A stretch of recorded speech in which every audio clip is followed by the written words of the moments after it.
4. Be pleased to consider here for a moment the unknown district of Kot Kamharsan.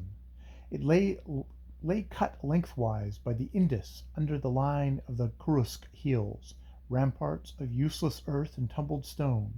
It was 70 miles long by 50 broad, maintained a population of something less than 200,000, and paid taxes to the extent of £40,000 a year on an area that was by rather more than half the sheer, hopeless waste.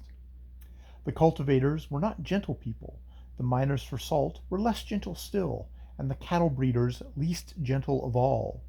A police post in the top right-hand corner and a tiny mud fort in the top left-hand corner prevented as much salt smuggling and cattle lifting as the influence of the civilians could not put down.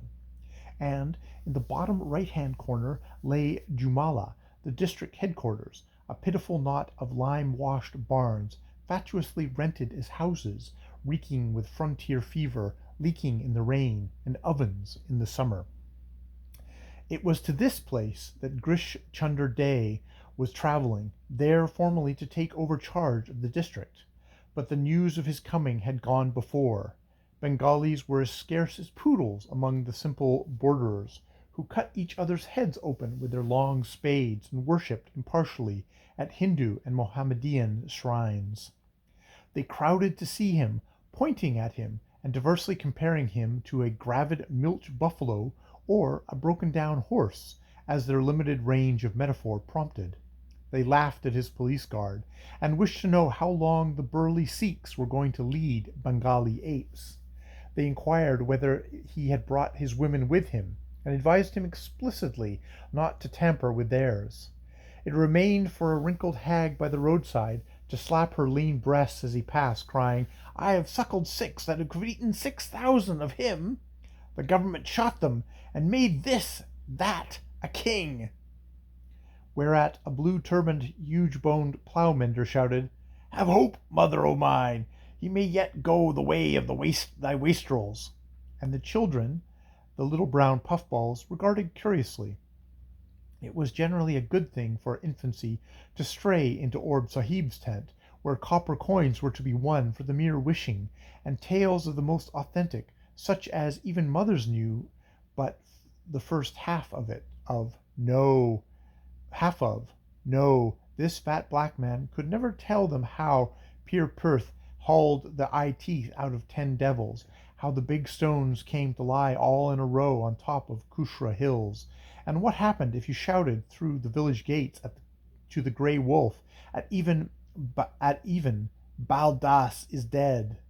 Meantime, Gish Chunder Dey talked hastily and much to Talentire, after the manner of those who are more English than the English, of Oxford and home, with much curious book knowledge of bump suppers, cricket matches, hunting runs, and other unholy sports of the alien. "We must get these fellows in hand," he said once or twice uneasily. Get them well in hand, and drive them on a tight rein. No use, being slack with your district."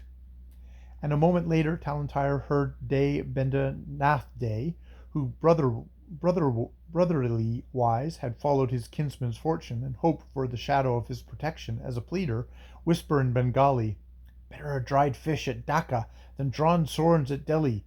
Brother of mine, these men are devils, as our mother said, and you will always have to ride upon a horse."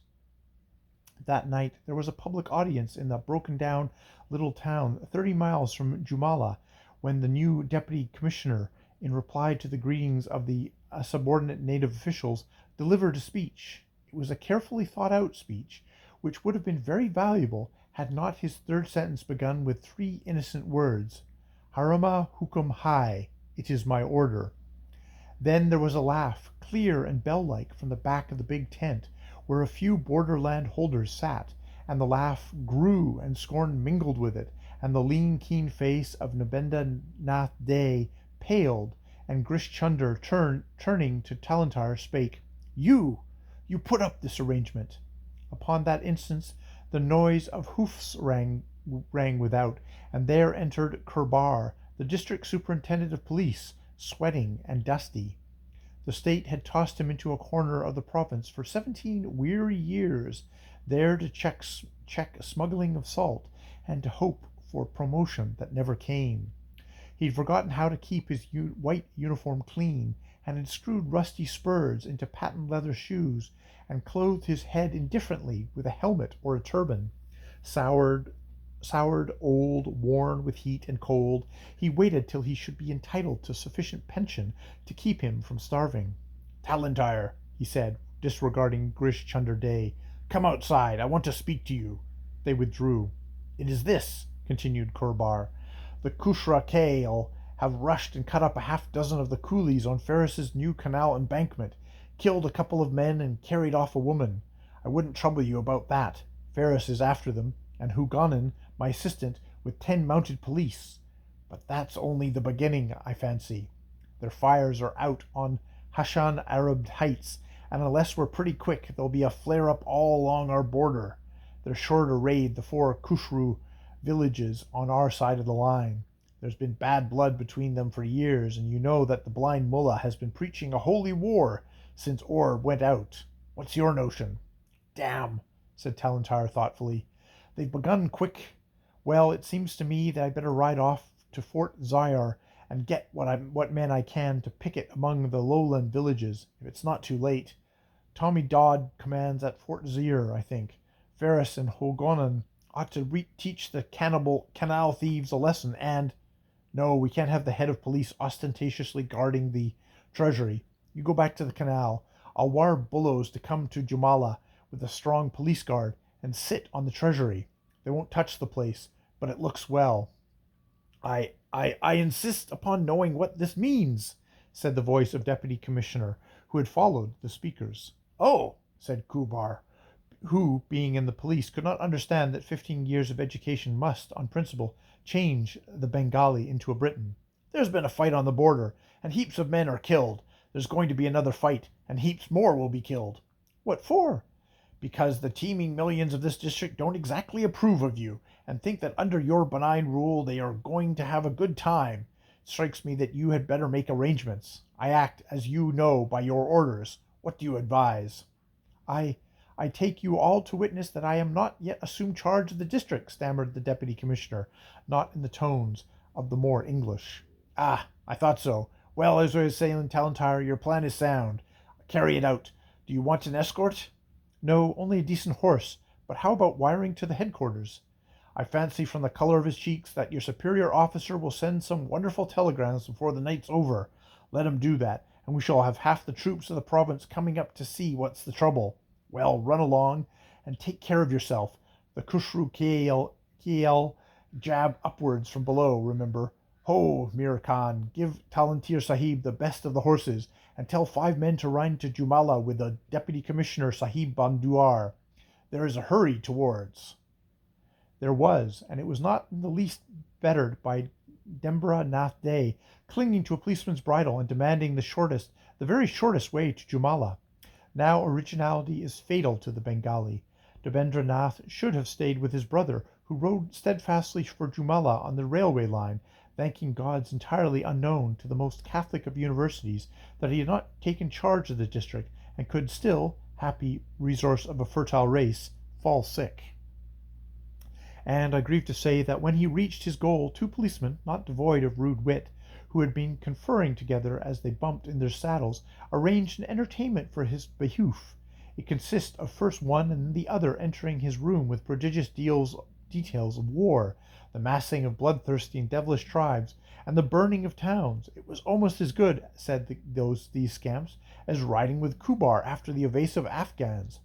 Each invention kept the hearer at work for half an hour on telegrams, which the sack of Delhi would have hardly have justified.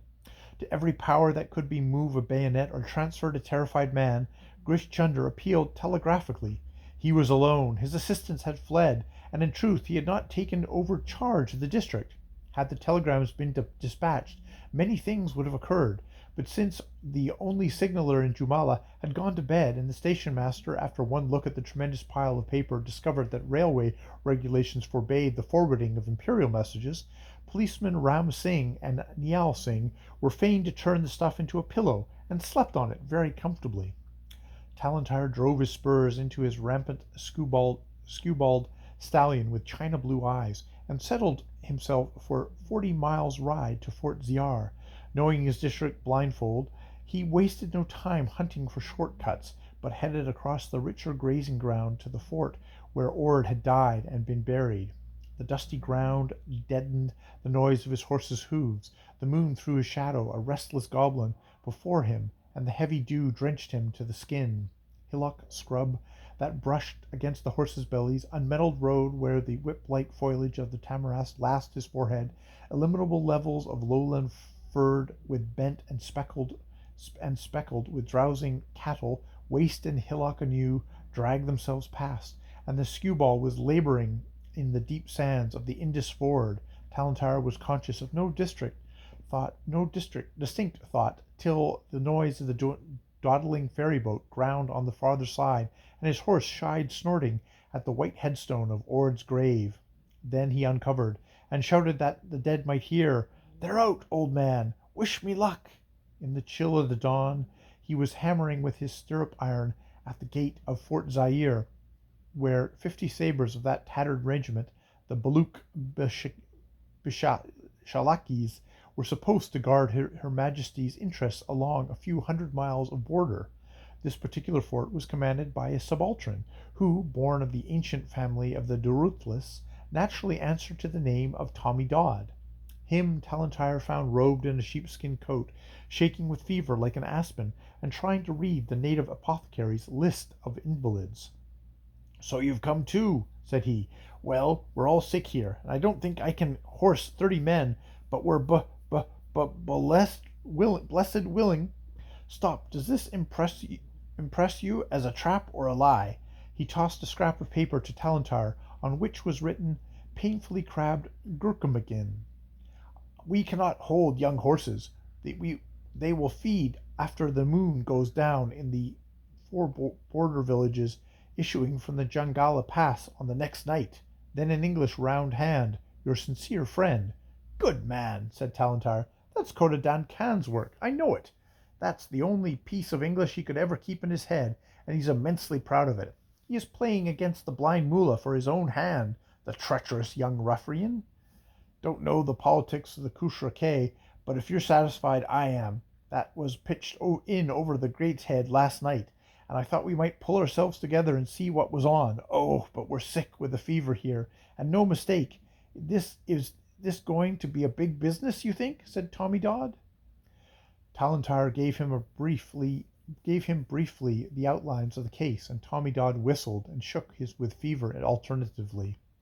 That day he devoted to strategy, the art of war, the enlivenment of the invalids, till at dusk there stood ready 42 troopers, lean and worn and dishevelled, where Tommy Dodd surveyed with pride and addressed thus: "O men, if you die, you will go to hell. Therefore endeavour to keep alive. But if you go to hell, that place cannot be hotter than this place, and we are not told that we shall there suffer from fever. Consequently, be not afraid of dying. File out there." They grinned and went. End of Part 4.